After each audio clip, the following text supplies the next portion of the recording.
নমস্কার বন্ধুরা, আজকে হাজির হয়েছি মিক্সড তড়কা ডাল রেসিপি নিয়ে।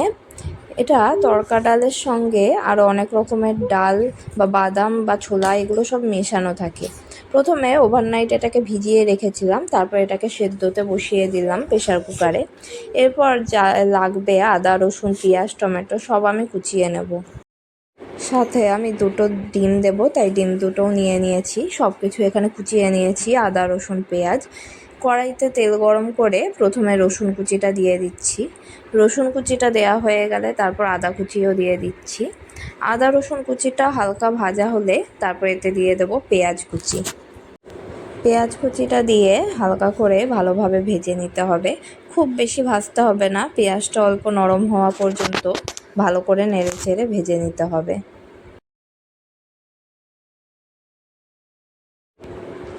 পেঁয়াজটা অল্প ভাজা হয়ে গেলে তারপর এতে টমেটো কুচিটা দিয়ে দেব।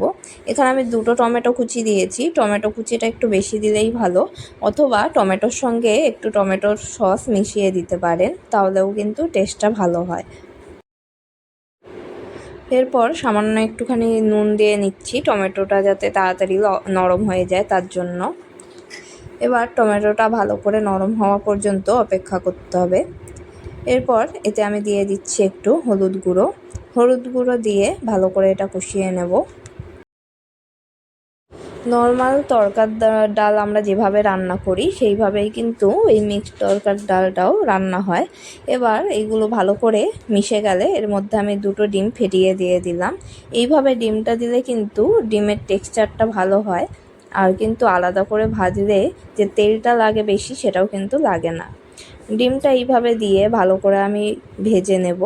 ভেজে নিতে নিতেই এটা ঝুরঝুরে হয়ে যাবে। এটা ভালো করে ভাজা হয়ে গেলে তারপর সেদ্ধ করে রাখা ডালটা আমাদের দিয়ে দিতে হবে।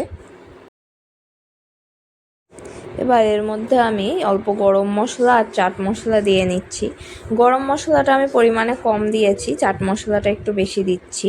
আমি পরে তড়কা মশলা ইউজ করব, তাই জন্য অল্প পরিমাণেই গরম মশলাটা ইউজ করছি।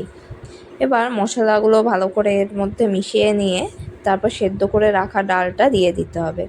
ডালটা কিন্তু খুব ভালো করে সেদ্ধ করতে হবে, কারণ এখানে অনেক বড় বড় এই কিডনি বিনসগুলো রয়েছে, এছাড়া কাবলি ছোলা এগুলোও রয়েছে। এগুলো ভালো করে সেদ্ধ না হলে কিন্তু হবে না। ভালো করে সেদ্ধ হয়ে গেছে আর ডালগুলোও দেয়া হয়ে গেছে। এরপর এতে আমি পরিমাণ মতন জল দিয়ে নিচ্ছি। জলটা ফুটিয়ে দিতে পারেন, তাহলে কিন্তু ভালো হয়। যতটা পর্যন্ত আপনারা গ্রেভি মনে করবেন রাখার, আর যতটা এই ডালটা আর একটুখানি ভালো করে ফুটতে লাগবে ততটাই জল দেবেন। এবার এতে আমি নুন দিয়ে নিলাম, কারণ ডালটা আমি নুন দিয়ে সেদ্ধ করিনি। নুনটা দিয়ে ভালো করে এটা মিশিয়ে নেব। ভালো করে ডালটা ফুটে যেতে হবে, তারপর জল কমে এসছে, তারপর আমি কিন্তু এতে তড়কা মশলাটা দিয়ে দিচ্ছি। তড়কা মশলাটা দেওয়ার পরে একটু ভালো করে আরও ফুটিয়ে নিতে হবে। তড়কা মশলাটা কিন্তু কষানোর সময়ও দেয়া যায়, তাহলেও কিন্তু তড়কা মশলাটার স্বাদ হয় ভালো। আমি লাস্টে দিচ্ছি তড়কা মশলাটা। এবার তড়কা মশলাটা ভালো করে ফুটাতে হবে, যাতে তড়কা মশলার কাঁচা গন্ধটা চলে যায়। ভালো করে ফুটিয়ে নেব, সাথে আর একটুখানি এটাকে ঘন করে নেব, তাহলেই কিন্তু আমাদের তড়কা ডাল একদম রেডি।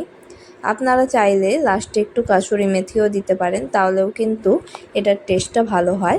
আজকে আমি কাসুরি মেথি ইউজ করছি না। এরপর পরিবেশনের আগে অল্প কাঁচা লঙ্কা কুচি উপরে দিয়ে দিলাম। তড়কাতে এরকম কাঁচা লঙ্কা কুচি দিলে কিন্তু এটার টেস্টটা খুব ভালো লাগে। আজকের রেসিপি এই পর্যন্তই। দেখা হবে পরের ভিডিওতে নতুন কোনো রেসিপি নিয়ে। Till then, good bye.